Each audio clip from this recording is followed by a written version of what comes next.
A special thank you to each of our subscribers who make this channel possible. Here's today's story.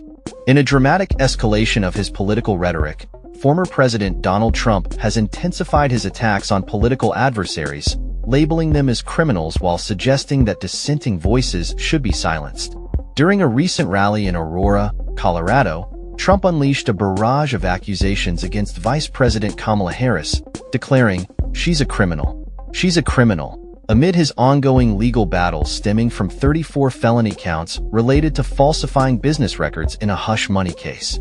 This inflammatory language is not new to Trump's campaign. However, it marks a notable increase in hostility as he heads into the final stretch of the 2024 presidential election.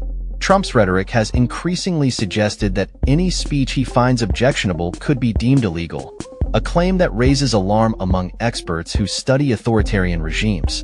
Ruth Ben-Ghiat, a historian and professor at New York University, warned that such rhetoric is characteristic of autocratic leaders who seek to consolidate power by criminalizing dissent and undermining the integrity of democratic institutions. "This is out of the autocratic playbook," Ben-Ghiat stated, drawing parallels between Trump and authoritarian figures like Hungary's Viktor Orban and Russia's Vladimir Putin. The former president has not shied away from attacking the media, claiming that a selectively edited interview of Harris aired on CBS was totally illegal, and asserting that the network should lose its broadcast license.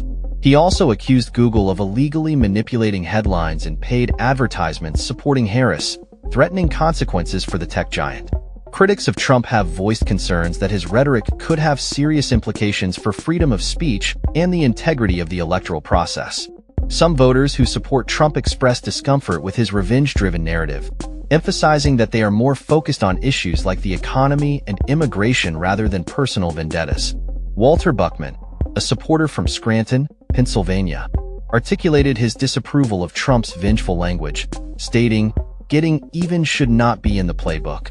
As Trump continues to frame himself as a victim of political persecution, he has suggested that investigations into his conduct are illegitimate and vowed to retaliate against prosecutors.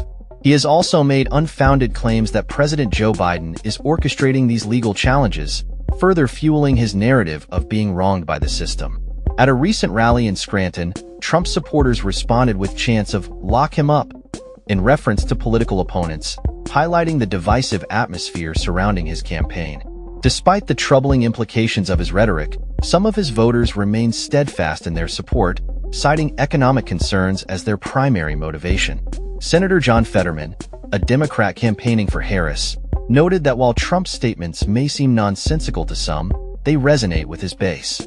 He urged voters who oppose Trump to actively participate in the electoral process, warning against the dangers of apathy that could inadvertently benefit the former president.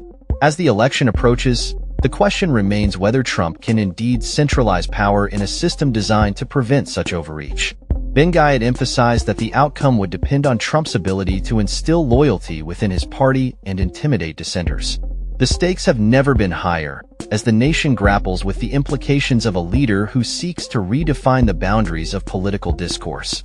In the face of these developments, the upcoming election is poised to be a pivotal moment for American democracy, with the potential to reshape the political landscape for years to come.